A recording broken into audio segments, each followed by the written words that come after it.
Hi, Erik and Marcus. First of all, welcome to Australia.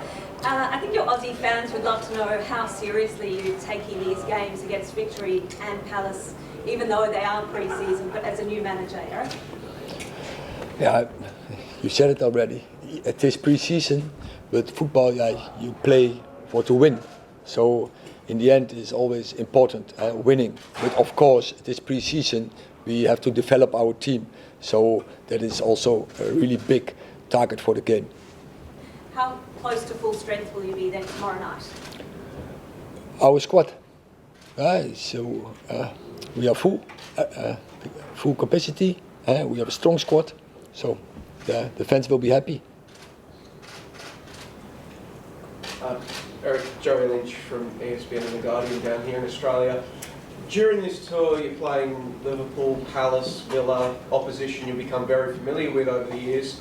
Victory, might not see them again for quite some time. Does that change what you can take from the game against Victory, that they are such different opposition? Sure.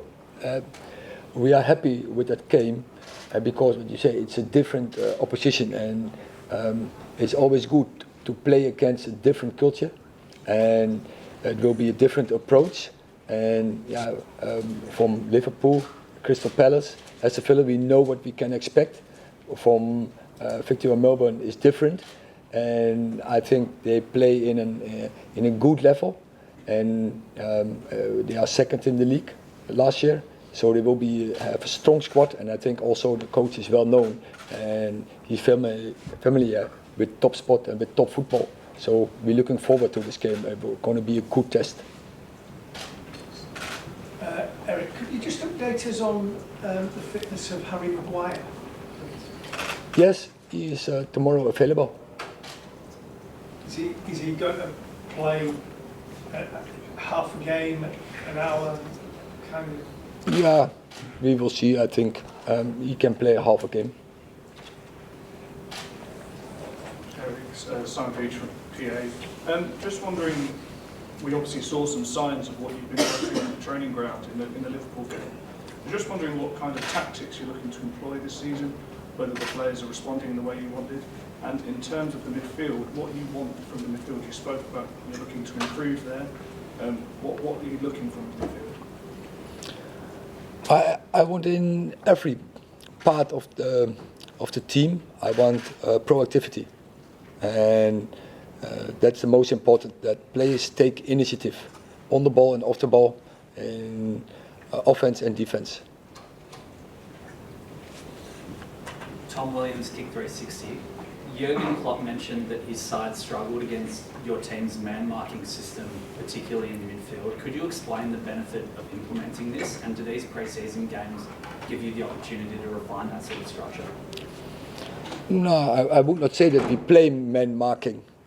On a certain moment we play man-marking, and we want to press. We want to press all day, that I mean with proactive football. And sometimes, and as we can, we do that high, but if not possible, then we have to read it as a team, and we drop lower, but still we want to press. And that has to be the intention all day. Any questions for Marcus? G'day, Marcus. Drew Jones from Fox Sports. Just wondering, in Australia, what you've seen of the Australian League throughout your career and your experiences playing against Australian players previously in the Premier League. Can you tell us about that? Yeah, it's been an amazing experience. It's not often that we get the opportunity to play against players and teams from Australia, so it's always tough because it's unexpected for us. So we have to approach the game with the right mentality, the right mindset, and like the boss said, we have to try and win the game. So yeah, hopefully we do that. G'day Marcus, Andrew from 7 News. You probably might have heard of the MCG during an Ashes Boxing Day test. Do you know much about sort of the MCG in Melbourne in terms of the sporting nature of the city and how much we love our sport? And what are your thoughts going to be when you walk out onto the MCG with 60, 70,000? Yeah, we spoke a little bit about it before. I think it's going to be an amazing experience, and like I said, it's a massive opportunity for us to perform against a team that we don't really know much about.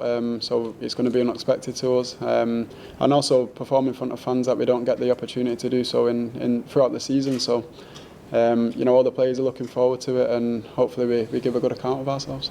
Just a quick follow-up, but if I could, do you get to soak in these matches, because it is something different throughout the grind of a Premier League season, and obviously you're here to do a job, but do you sort of get to enjoy these trips and get to see much, and how do you approach that other than obviously getting things right on the field? Yeah, I think that's a massive part of it. When you're travelling a lot and training hard, and the game at the end, it's sort of the thing that you're looking forward to. So I think it's definitely something to enjoy, and we can always take these experiences that we get from different places around the world and implement it in our games, and I think it'll be a big positive for us. Thank you. Cheers. Adam McCoy, question for Erik. Yannick Bell got a lot of praise after the game against Liverpool the other day. I was just wondering what you've made of his ability and potential since you've arrived at the club, and what you think of the academy talent that are available. There's also a lot of talk about signings, but we've got a lot of talented players here, including Zidane. I said before already, I think Manchester United has a huge potential and really good players, and we have experienced players, but also a lot of young guys, young boys who have a lot of potential. Now is to get the potential out, and therefore we have to work really hard. And Man United is famous about it. Marcus Rashford is one. I think it's a symbol of the academy of Manchester United, and there will coming more talents after. Marcus, Tom Smithies from the A-League. A lot has been written about your form over the last year for the club and country. You've got a new manager. What can Erik do for you as a footballer? I think we can do a lot together. For me, it's a fresh start and something I'm looking forward to. I think the first two and a half weeks of training have been good. We've improved a lot. We're a lot fitter than we was last season, and also we're making mistakes along the way, so we have a lot of room for improvement. So I'm in a good place right now, and I'm just looking forward to getting more games under my belt and get ready for the season. Erik, Tom Maddox from the ABC. Will you have much opportunity to see Melbourne or any parts of Victoria, and what might your impressions be? We are not in the position till now to see so much. We came down here, and we were in the hotel. We were here, and it was a long journey out of Thailand. So, but what we see, small, fantastic city, and you see and you smell the sports culture. Nick Tabano here, NCA Newswire. Donny van der Beek coming back this season, obviously quite familiar with working with him. Where do you see him best fitting in? Do you see him playing a bit deeper as one of the two, or can you see him playing a bit further up as maybe more of a 10 this season? He can do both, and I know that from the past, but his best position, that is his capabilities in the box of the opponent. So playing short behind the striker, he has a really good smell for being in the right position. Question for Marcus. Just obviously nobody at Manchester United had a good year last year, but how have you got yourself out of the down moments, the difficult times? How have you overcome these challenges to get back to this fresh start? Yeah, I think it's been a bit unnatural for me to have such a long break in the summer. I think I had just under 4 weeks, so I had a long break physically and mentally as well. So it's an opportunity to refresh and get ready to go again. And it's always the case with a new season, whether you win or lose. So I just use that opportunity to do what I've always done and just refocus. I was going to say, last summer you obviously had the disruption of the tournament and then the surgery. How much do you think you'll benefit from having a full pre-season? Yeah, massively. This is my, I think, first year where I've been with the team from the beginning. And to be honest, I already feel a lot better than usually when you go internationals and you come back, midway through the pre-season. So yeah, like I said, it's important for me to get a fresh start, and I've been given that opportunity. So yeah, I feel fresh and feel ready. Marcus, this coming game is also the first game of Melbourne Victory's pre-season, which means we might see a few of their youngsters, a few of their kids play. a lot of whom will have grown up idolising Man United and even idolising yourself. Is that something that you're aware of when you're playing in these games, that some of these kids grew up, with your poster on their wall? I think, for a player and me as an individual, it's just about doing your work on the pitch. We've got a lot of things to work on and a lot of messages that we need to follow. So it's about being focused and, trying to give the best version of yourself on match day. And, whether or not that comes, it's something to build on and improve on. So we're going to use our time as a whole on pre-season to get to the best version of each other individually and as a team. And yeah, if we do that, then we'll be ready to start the season. Hi, Steph from Channel 10. It was touched on a little bit by Erik, but Marcus, I know I'm sure you haven't had much downtime yet, but is there anything that you're looking forward to doing when you're in Melbourne or Australia in general? To be honest, training's been tough, so a lot of our downtime is a lot of rest and recovery. And that's the life that we live, and you learn to enjoy it. There's a bit of banter in the hotel and stuff like that. So everyone's really focused, and when we have time to enjoy ourselves, we will do. Will you have time to try Tim Jam? I don't know yet. It's up to him. Marcus, just in terms of your form, you obviously generated a lot of positive headlines throughout your career, and maybe the last 12 months is the first negative stuff you've had to deal with. Has that affected your confidence, or how have people around you supported you? Because clearly you have all the ability, it's just bringing it out of yourself, really. Yeah, I think for me, I always say to myself, it's a lot easier to make mistakes in a team that's winning. So it's like the last game we won against Liverpool, but we made a lot of mistakes. So it gives us, a huge space for improvement.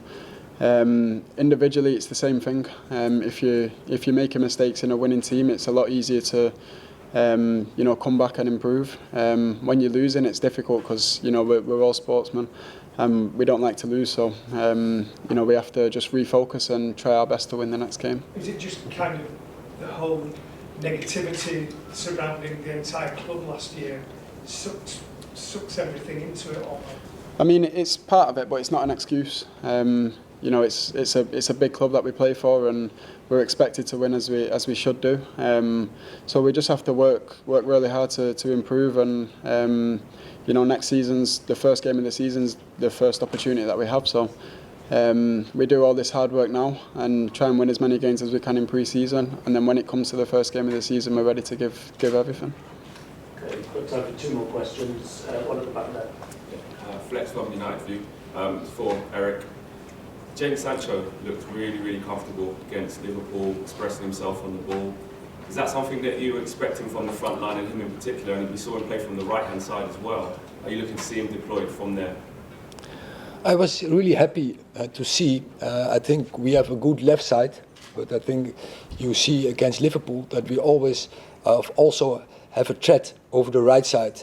And it was really cool to see it because you want to have weapons, and when you have only over one side, it's quite predictable. So we want that develop over two sides, and of course also in the middle. So we have to come from everywhere. Did Bailly's performance surprise you, and does that give you a bit of a headache considering we're linked to more defenders? Who? Erik Bailly's performance. Oh, no, it doesn't give a headache. I'm happy. We need a full squad. There's coming a season with a lot of games. In the middle is a World Cup. So we need really a full squad with a lot of competition also between the players, so that they get each other sharp, and so we push each other to a higher level. Last question. Erik, Australian fans obviously would have loved to have seen Cristiano Ronaldo play on this tour. Are you able to give us an update on how he's going, and are you hopeful he'll be back at the club and playing this season? Now we made a statement, and there's nothing changed